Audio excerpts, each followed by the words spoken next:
everybody. Welcome to the Art of Tracking radio show. Tracking is still alive and well.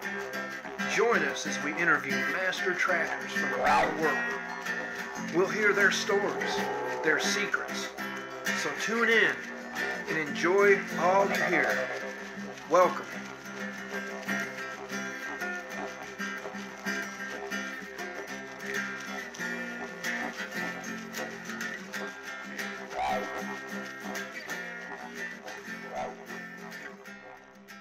Hey everybody, I have Tom Brown III on with me tonight. Tom is the owner and proprietor of Primitive Arts Collective. He has recently joined forces with Earth Village Education. You should check them out at earthvillageeducation.org. Tom is a lifelong practitioner of primitive skills and tracking. Of course, most people have probably heard of his father, and Tom has been gracious enough to join us tonight to talk about tracking. How you doing tonight, Tom? Oh, I'm doing absolutely wonderful. It's a beautiful Florida afternoon here. Nice and hot. Yeah. Here in Arkansas, it's been fairly humid in between 85 and 92 degrees. I'm sure Florida is a lot like that.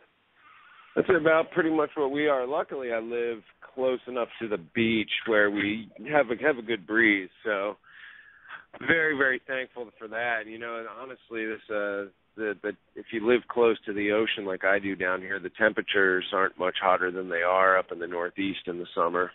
It's when you get inland it gets brutal here. And I noticed you've been doing a lot of fishing, and just what we call in Arkansas, you've been tearing them up. So that's awesome. Mm-hmm. Yeah, I have as a lot of you may know, if you know anything about me, one of my other passions in life is fishing. You know, I've been a lifelong fisher person.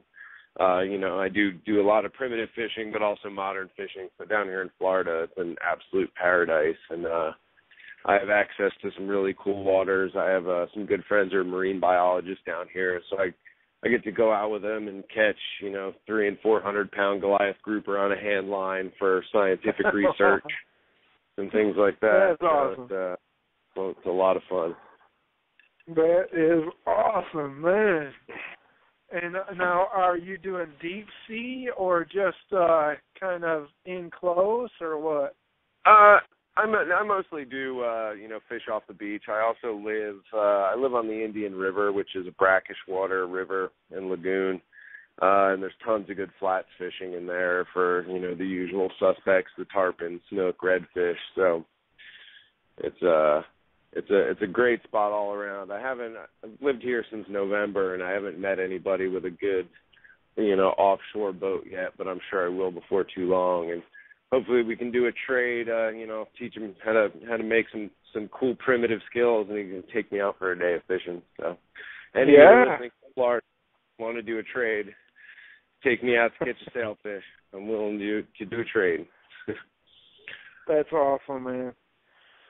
Well, so how's everything been in your world? I know you've recently joined forces with this company, Earth Village Education, man. Tell me a little bit about that. Yeah, so, I left, up until 2009, I was, head instructor at Tracker School. And, when I parted ways from my father, I really wanted to focus on teaching smaller groups. And so I became a mobile teacher, whereas Tracker School is based in New Jersey. And they do go a couple other places. But, primarily you have to go there. I like to go to the people. I have people from other schools that host me, as well as just landowners who have a group they work skills with, and they say, hey, I got 10 friends. Can you come teach us a primitive hunting class?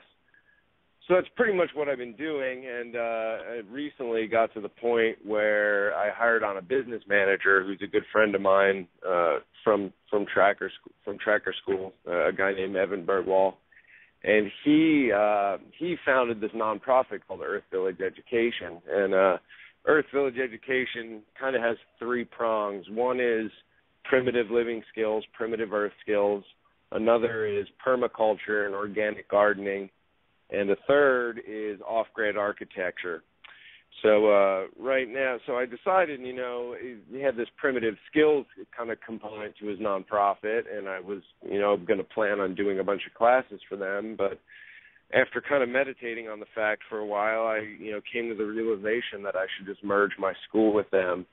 And that way we can, we can both focus our energy on one goal instead of two. And things are really taking off. I mean, we have a farm in Marshall, Virginia, that we're trying to turn into what'll be the premier Earth Skills Learning Institute. We're going to have a full classroom there. The whole property is solar powered and geothermal. We've got tons of different types of organic gardening going on there: permaculture, rain gardens, aquaculture. We're doing some stuff with livestock, and we're also going to have several sites on the land where we're going to build a lot of this off-grid architecture, earthships and things like that, cob housing. So we're trying to make the property a place where people can come and learn any skills of self-sufficiency. As I talked to you about last time we did the interview, I'm all about helping people to recapture their self-sufficiency. So that's kind of the goal. The overall goal of the nonprofit is to teach people to take care of themselves once again. We've kind of had that ability to take care of ourselves removed from us by modern society. And it's going to be a really good venture. And then, as I said, we have the property in Marshall, Virginia, and there's also another property out in Northern California that once they finish the infrastructure in Virginia and get that up and running, we're going to focus our efforts on the Northern California property. So we're going to have one on each coast. And, I mean, we're going to be hosting classes, every type of primitive skills class you could think of.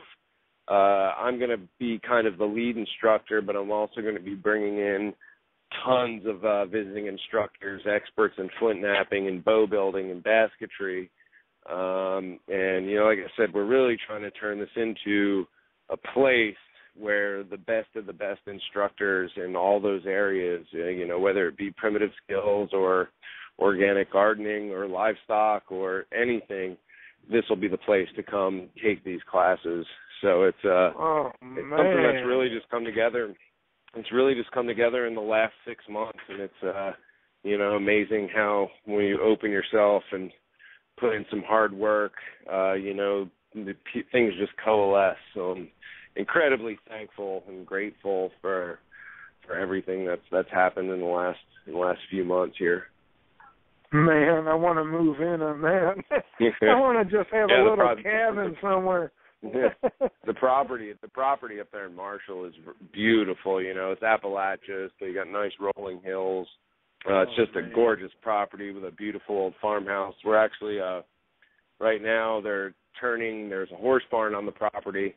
The bottom floor of the horse barn is going to be an 8-booth recording studio, and the top is going to be my lecture hall that'll have seating for about 200. And as I said, the whole property is all solar powered and all geothermal. So it's off-grid. It's a modern facility that'll be, pretty much off-grid. Man, that is outstanding. Tom, I got a question for you, and I hope I don't take you by surprise. When I say the word track, what is the first animal track that comes to mind? Oh, you got me there. I'm going to say gray fox. I've always had an affinity. If you notice in my it's kind of hard to see, but in the Primitive Arts Collective logo, there is a track in there, and it's a gray fox track from the Pine Barrens. I just love gray foxes. I mean, they climb trees.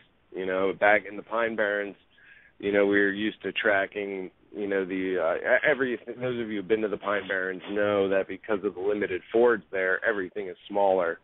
So the gray foxes in the Pine Barrens are not much bigger than house cats. And they are all over the place. You'll see them up in trees. You'll be walking down a trail and you'll see a gray fox head all the way up at the top of a pine tree up there getting into trouble, looking for food. So definitely one of my favorite animals for sure. Heck yeah, man. So tell me a little bit about tracking in your world, boss. Sorry, could you repeat that one more time? It was a little garbled there. Tell me about tracking in your world as far as some of your favorite things to do. See, and this is a really hard question to answer. And it's one important lesson I learned from my father was always be tracking. People are mistaken in thinking the fact that tracking is following a set of animal tracks or a set of human tracks. It's really not the case. You can always be tracking. Anytime I'm walking anywhere, I try to be aware of things. I like to, and not in a voyeuristic fashion, but, when I'm walking through a parking lot, I like to look into someone's car. And really quickly, by tracking the inside of their car, I like to try to figure out as much as I can about that person. What they might do for a living, how clean they are, how messy they are. Try to tell how many different drivers the car has. I'm constantly asking that sacred question, what happened here? What is this teaching me? I'm fascinated by people and the way they do things, the way they sit, the way they walk, the way they place their items around them. Tracking, the beauty about tracking is it's one of those things you can always be doing. Anytime you're awake and aware, you can be tracking. It's not like a physical skill like a bow drill, that you have to kind of take time out and sit there and carve on. You can always be doing it. Every mark in the ground is a track. Our society is a track, and everything in it can be tracked. I've been, through the last few years, as my, just humbly, of course, as my skill deepens, with my, naturalist studies and stuff, I start measuring moments, days, months, and the whole year, by things that are going on in nature. For when a brown thrasher first starts singing in the spring, and then the wood thrush, and then all this stuff. Tell me any hints or tips about how to make that work, or how to. I don't know. I'm at a loss because I've never been to tracker school, so I don't know how all this works. And I know your dad keeps the journal going. But as far as your world in a day, I know you notice everything from moment to moment, from day to day, from month to month, from year to year. This year, for instance, everything has been so off because of the weather, and it's like every day I'm like, man, this shouldn't be going on yet, but it is. Yeah, and that's really happening everywhere. It's funny you mentioned two funny things you mentioned. Brown thrasher is one of my absolute favorite birds in the whole world, and but yeah, you notice small changes, you notice big changes. Like for instance, last week I was up teaching a kids program up at the farm I used to live on in central Illinois, and I noticed there that the program runs the same week every year. The first full week in June.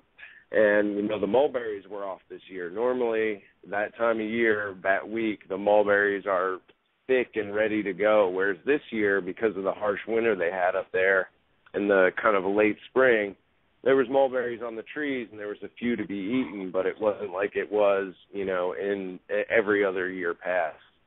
As far as, trying, journaling, like you said, is a huge thing. I will fully admit that I do not journal very much, not nearly as much as my father, who is a meticulous journal keeper.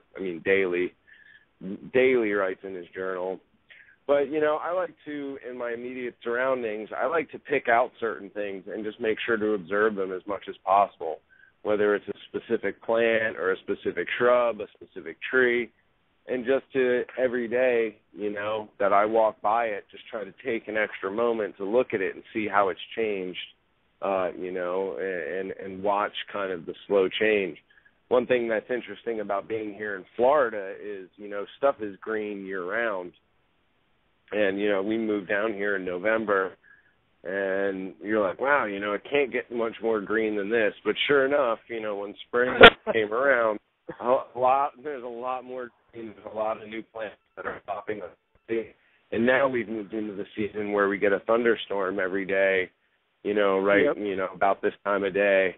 And Afternoon, everything is growing 10 times quicker than it normally was. I was away for about a month total, but I managed to fly home for a couple of days, and I mowed our backyard in just a very short period of time. It was almost 2 feet tall, as the summer rains start here. So just watching the changes here, and especially up at the ocean, as a fisherman, I'm always paying attention to bait fish migrations, and right now the bait fish are migrating up the coast and just in thick schools, and the big fish aren't far behind. So it's just brown taking thrasher has taken. I'm sorry, go ahead. I love the brown thrasher. I'm actually, as you know, I do have quite a few tattoos, and I do plan on one day getting a brown thrasher tattooed on me. He's my favorite because he's kind of like a ninja. He stays in the shadows, but he's so brilliant. But then he'll come out in the middle of everywhere, and that mimicking that his own song where he repeats each phrase. I love that. Yeah, I actually one of the. Go ahead. No, I was going to say, you always know him, and it's like there's one every other block once they start singing. One of my favorite things I ever saw, it was back to the mulberries up at the old Tracker farm that I grew up on. We had quite a few mulberry trees, and every animal loves to eat mulberries. And one day I was sitting out at the edge of this field, and on the other end was a mulberry tree.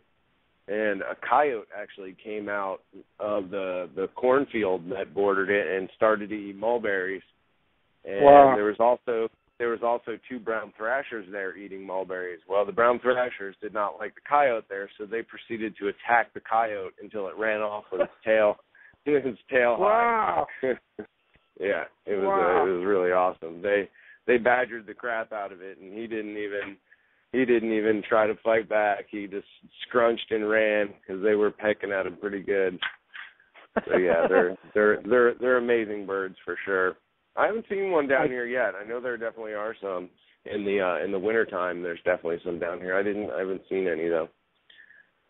I keep track of there's 3 different families in my yard, and I every year just for a tracker exercise, I watch them, I follow them, and I find when they start nesting in a non-destructive manner. I watch the nest, and I watch the babies be born and everything. Yeah. But I love those guys. Yeah, I also go ahead. No, you. Oh no, I was gonna say I also really love wrens too. House wrens, Carolina wrens, and the creative places they make nests, and they're one of my other favorites to watch. Yes, sir. We have those here in Arkansas too. Do you have any outstanding tracking stories that come to mind if I ask? Outstanding tracking stories. Just a great tracking story that you tell everybody. Just one. The first one that popped into my head, and I usually go with that, is one of my favorite tracking stories. I think I was about 12 or 13 years old, and I was up on the old Tracker farm, and it had just snowed the night before. We had, a couple 3 inches of snow. And that was always my favorite time, just to go, wandering through the woods. And I found a set of deer tracks that were really fresh. So I'm following these deer tracks for a while, and all of a sudden something tells me to just start running, because obviously you got these nice fresh deer tracks and a couple inches of snow. And I run, and I eventually catch up with the deer, and I chase the deer for a good long while. I chased him. I think Had I been able to go a bit further, I probably could have chased him. It was a small buck, a little forkhorn, but I probably could have chased him to exhaustion. But I gave up before he did. But it was definitely showing at the end. He was stopping a lot, and I was gaining ground pretty quickly towards the end there.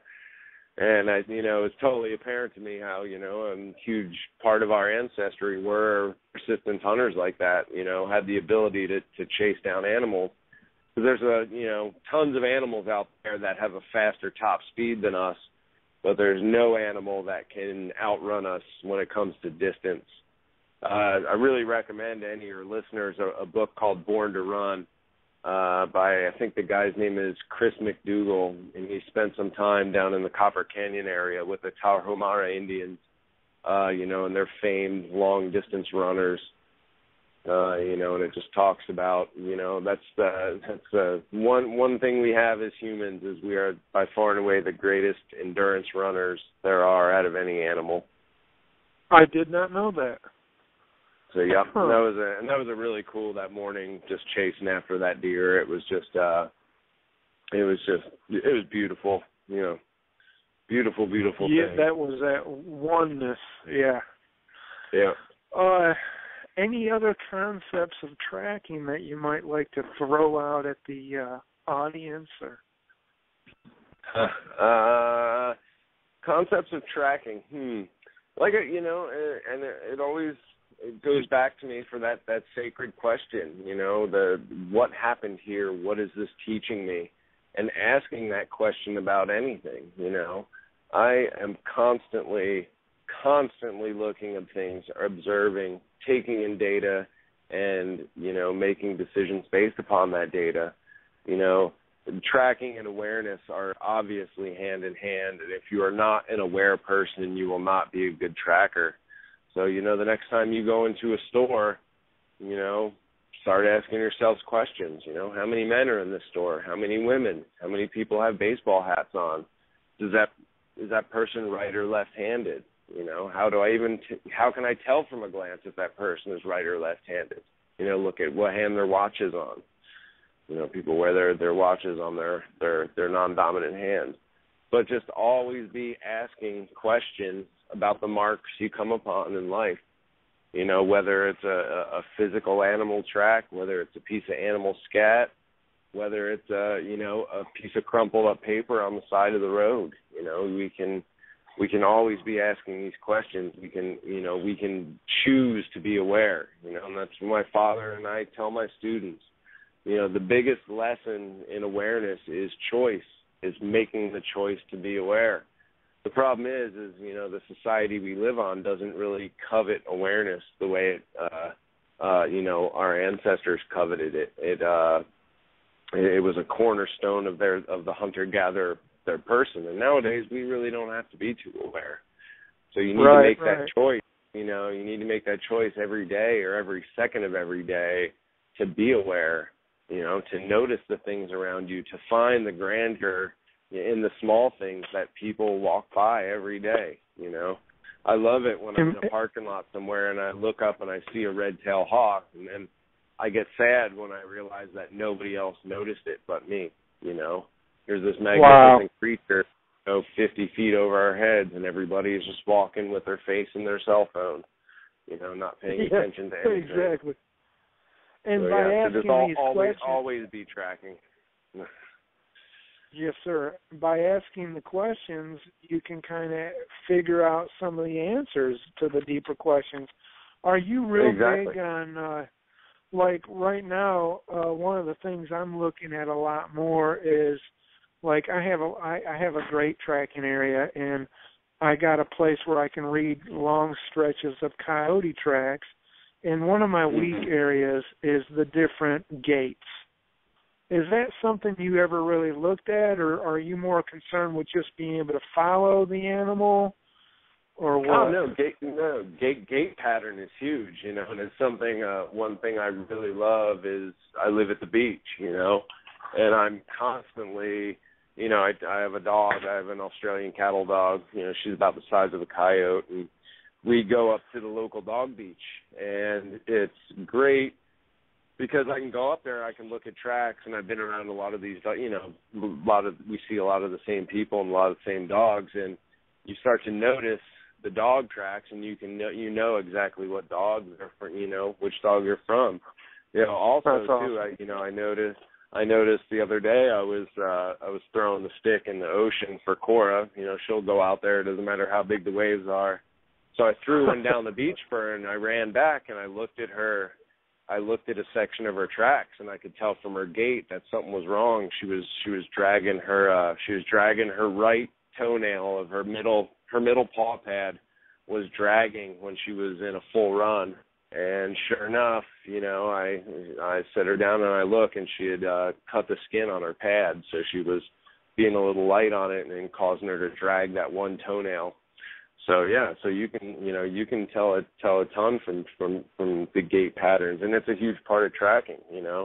Following those individual tracks is important, but also learning what it means when the patterns of those tracks change.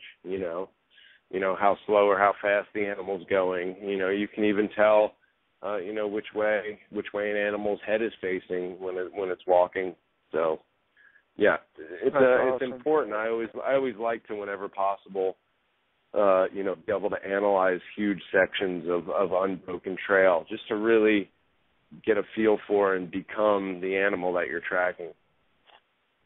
That's cool. And last time you mentioned that landscape tracking was probably your favorite aspect, being able to figure out in a broad context what was going on. Mm-hmm.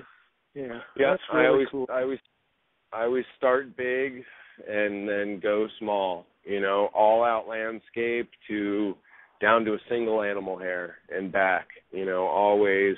I probably said this before. An animal is an instrument played by the landscape. Animals typically follow the path of least resistance across the landscape to conserve their energy.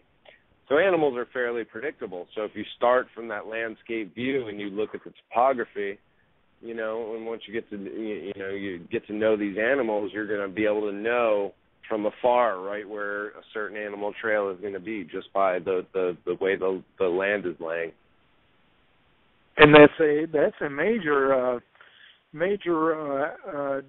trick of a expert or master tracker, is being able to do that at a farther and farther away spot. Yeah, exactly.